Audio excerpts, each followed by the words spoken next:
Another concept which which is very important which was very important for me to understand was the soft power. Soft power was the word invented by a Harvard academic, Joseph Nye, in 1970s, which was typically for figuring out what is the best way to create global attraction for America. America never had any government-funded mission to create that global attraction, but yes.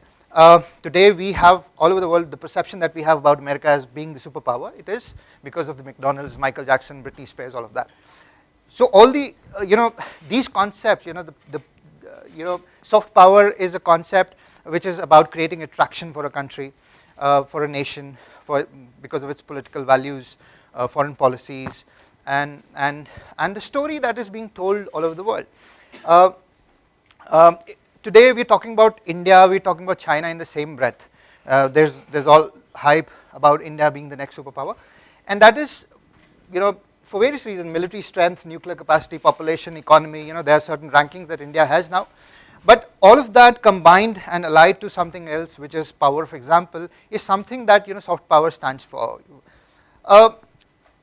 It's amazing because on the other side, when you're outside of India, very small things, emotions come into play, and you're always thinking about, I don't know, it happens to everyone actually.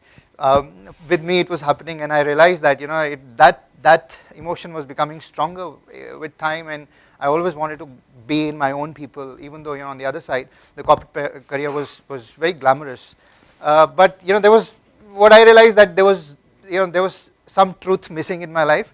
And I realized that it was all about the gravitas of your land.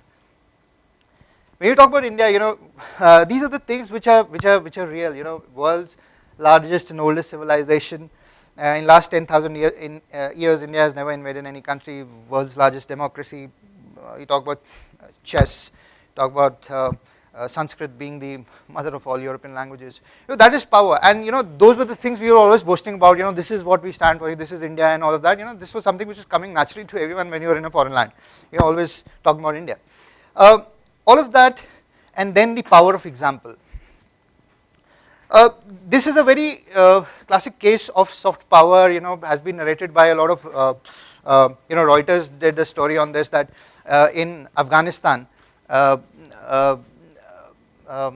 8:30 when this is a Indian soap opera which is being telecasted in more than 200 countries and has been dubbed in more than 200 languages. This was the time when in Afghanistan this serial was translated into Dari and telecasted on Tolo TV. A lot of people have spoken about this actually, that the best time to rob anyone was when this serial was being telecasted, because everyone in Afghanistan was hooked on to watching this serial. This was something, and a lot of people, all the robbers used to write it on the windscreen, "Long live Tulsi," because that was the best time to rob. No one cared that time.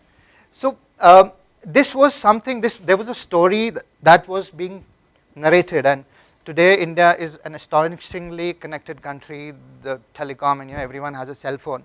The email gossip, and the blogs and the cuisines. We're talking about Indian cuisines in America. We're talking about Indian cuisines, taking over the Britain. One classic example with the last government was the woman politician, which was an Italian origin, Sonia Gandhi, sworn in by the president of the country, who's a Muslim, and the prime minister is a Sikh to see and rule a country which is 81% Hindu. That story collectively being told outside was something which is soft power. I will come back to this. Now, no matter what is happening here, what was happening inside Jammu and Kashmir, there was a story which was being told outside of Jammu and Kashmir. I realized that it was totally driven by media, and no matter people in Jammu and Kashmir were worried about that story being narrated globally, but there was a story which was being told, and that story was negative.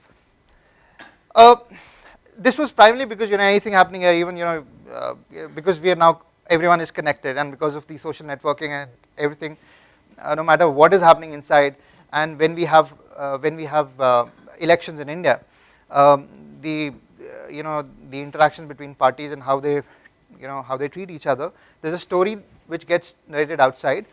No matter how cruel the battle is inside, and how justified the battle is inside our country. Outside, people are judging us.